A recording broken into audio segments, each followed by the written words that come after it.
Hello दोस्तों, मैं हूं किशोर और आपका स्वागत है आज के किस्सा में। तो चलिए आज हम सुनते हैं दशरथ मांझी की पूरी कहानी। जब भी पहाड़ तोड़ने की बात होगी तो दशरथ मांझी के हौसले की चर्चा जरूर होगी, लेकिन यहाँ केवल पत्थर तोड़ने की कल्पना भर की ही नहीं, एक आदमी ने इसे हकीकत में ही बदलकर सचमुच पहाड़ को तोड़ एक रास्ता बना दिया। भारतीय जनमानस में राम का नाम लेते जरूर हैं और उनके पिता दशरथ का जिक्र जरूर होता है, लेकिन जब भी पहाड़ तोड़ने की बात होगी तो दशरथ मांझी के हौसले की चर्चा जरूर होगी। दशरथ मांझी की कहानी एक साधारण आदमी के असाधारण जुनून, जज्बे और संघर्ष की कहानी है, जिसने मात्र सच्चे प्रेम के लिए अपनी मजबूत इरादों को बदौलत पहाड़ का सीना चीर दिया था। इस इंसान को दुनिया आज माउंटेन मैन के नाम से भी जानते हैं। इस योद्धा का जन्म 14 जनवरी 1934 को बिहार के गया जिले के सामाजिक और आर्थिक रूप से एक पिछड़े गांव गहलोर में हुआ था।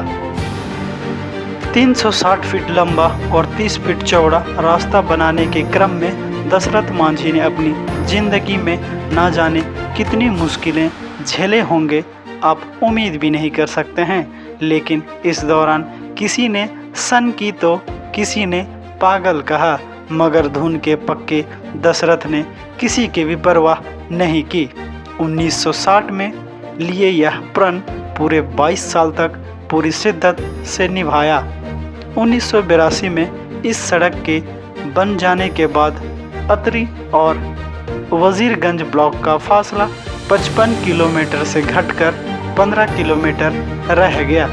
बिहार के गया जिले स्थित गहलोर से नज़दीकी शहर वजीरगंज जाने के लिए 50 किलोमीटर की दूरी तय करनी पड़ती थी, मगर दशरथ मांझी के इरादों ने वह दूरी मात्र 15 किलोमीटर कर दी। आज इस सड़क को दशरथ मांझी पथ के नाम से जाना जाता है। एक घटना ने दशरथ मांझी के जीवन को बदल कर रख दिया। पहाड़ पार खेतों में काम कर रहे मांझी को खाना देने जाने के क्रम में एक दिन उनकी पत्नी फाल्गुनी फिसल गई और चिकित्सक सुविधा के अभाव में दम तोड़ दिया। फाल्गुनी की मौत के जिम्मेदार तो कई कारक थे, जैसे कि भूख, गरीबी, बीमारी, अंधविश्वास, बेरोजगारी और तत्कालीन सामाजिक एवं रूढ़ियाँ। पर दशरथ मांझी ने इन सब को दरकिनार करके पहाड़ को ही अपना दुश्मन मान लिया था।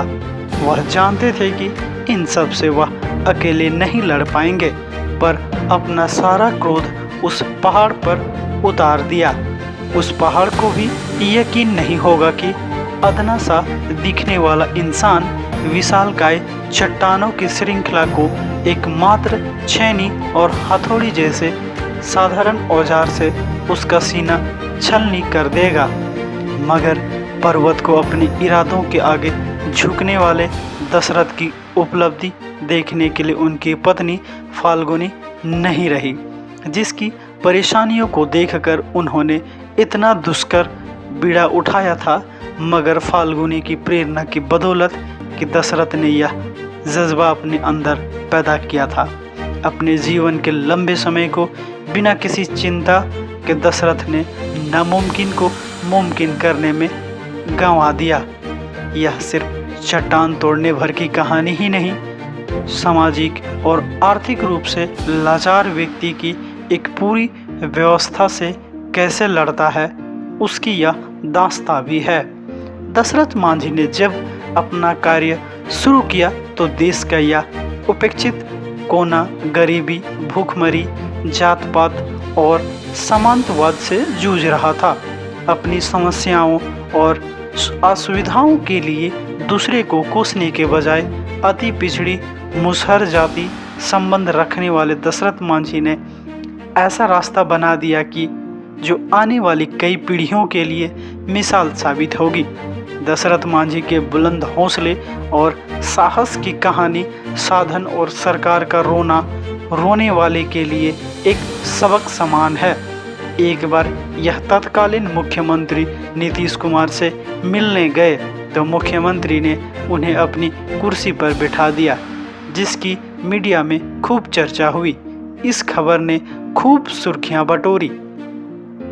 इसके बाद 2015 में मशहूर फिल्म निदेशक केतन मेहता ने दशरथ मांझी के जीवन पर आधारित film Manjhi the mountain man नाम से एक चर्चित फिल्म बनाई, जिसमें नवाजुद्दीन सिद्दीकी ने मांझी की और राधिका आप्टे ने फाल्गुनी देवी की जीवंत भूमिका निभाकर इस फिल्म को यादगार बना दिया।